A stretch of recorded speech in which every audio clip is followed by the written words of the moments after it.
अहिल्यानगरच्या पाथर्डी तालुक्यामधील करंजी या ठिकाणी 2 दिवस झालेल्या अतिवृष्टीमुळे शेती पिकांचं अतोनात नुकसान झालेलं आहे। यामध्ये तूर, मूग, कापूस, बाजरी या शेती पिकांचं मोठं नुकसान झालंय। तर फळबागांमध्ये संत्रा, मोसंबी, ड्रॅगन फ्रूट, डाळिंब या फळबागांचं नुकसान झालेलं आहे। आणि नुकसान झालेल्या फळबाग शेतकऱ्यांची बातचीत केलेली आहे आमच्या प्रतिनिधींनी, ती सुद्धा आपल्याला पाहायची आहे। अहिल्यानगरच्या पाथर्डी तालुक्यामध्ये करंजी या ठिकाणी 2 दिवस मुसळधार पाऊस बरसतोय आणि याचा परिणाम शेती पिकांवर झालेला आहे। या सगळ्याचा आढावा घेतलेला आहे आमचे प्रतिनिधी प्रसाद शिंदे यांनी। आपण पाहूयात। पाथर्डी तालुक्यात झालेल्या 2 दिवसाच्या अतिवृष्टीने करंजी या ठिकाणी शेतीचं अतिशय नुकसान झालेलं आहे। या भागामध्ये शेती पिकामध्ये तूर, मूग, बाजरी व कापूस यासारख्या पिकांचं नुकसान झालं। तर फळबागामध्ये संत्रा असेल, मोसंबी, डाळिंब, ड्रॅगन फ्रूट यासारख्या फळबागांचं देखील नुकसान झालेलं आहे। आपण सध्या एका शेतीमध्ये उभा आहोत, ज्या ठिकाणी आपण जर पाहिलं तर संत्र्याचा बाग हा पाण्याखाली गेल्यानं तो नष्ट झालेला आहे। या ठिकाणची काही झाडे देखील गेलेली आहेत। आपल्या बरोबर काही शेतकरी आहेत, आपण त्यांच्याशी बातचीत करणार आहोत की एकंदरीतच ही पद्धत कशी आहे, काय सांगताल, कशी परिस्थिती होती? प्रचंड असं पाणी आलं होतं।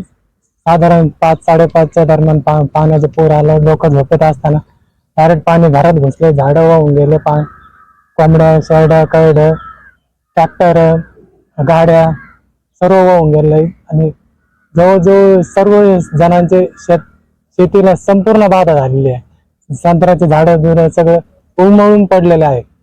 आपल्या बरोबर संत्र्याची बाग आहे, ते शेतकरी आहेत, आपण त्यांच्याशी बातचीत करा। काय सांगताल, किती एकर क्षेत्र होते? हे 4.5 एकर हेक्टर आहे, म्हणजे 4.5 एकर आहे। त्यात टोटल संत्र्याचा बाग, बाकीचं जे होतं बाजरी होती, कांदा होता, मूग होता, हे जे पिकं होते तिथं काही राहिलं नाही। पण जी जमीन होती पहिली ती नापीक झालेली, पहिली जमीन जी होती का ती राहिलीच नाही, कारण की इतकं आमचं प्रचंड नुकसान झालेलं आहे। आता हे ट्रॅक्टर बिक्टर समजा ना, आमची वाहनं बिनं सर्व होऊन आलेली। किती नुकसान झालं तरी अंदाजे?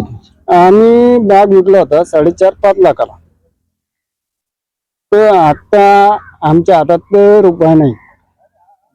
शासनाकडे काय मागणी करणार? शासनाला फक्त एवढंच म्हणणं आहे का बुवा, आमची जी नुकसान भरपाई आहे ते तुम्ही द्यावं, हे आमचं एक मागणं आहे। आता जमीन आमची नापीक झाली, तुम्ही आता याच्या पुढे तुम्ही तुमचा निर्णय घेणं। हा, आता ही जमीन नापीक राहिलेली।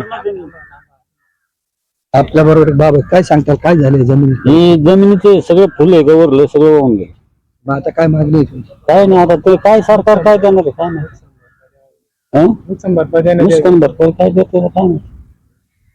एकंदरीतच या ठिकाणी असलेला संत्र्याचा बाग हा पूर्णपणे उद्ध्वस्त झाल्याने शेतकऱ्याचं 4 ते 5 लाखाचं नुकसान झालेलं आहे। प्रशासनाने लवकरात लवकर भरपाई द्यावी अशी शेतकऱ्याची मागणी आहे।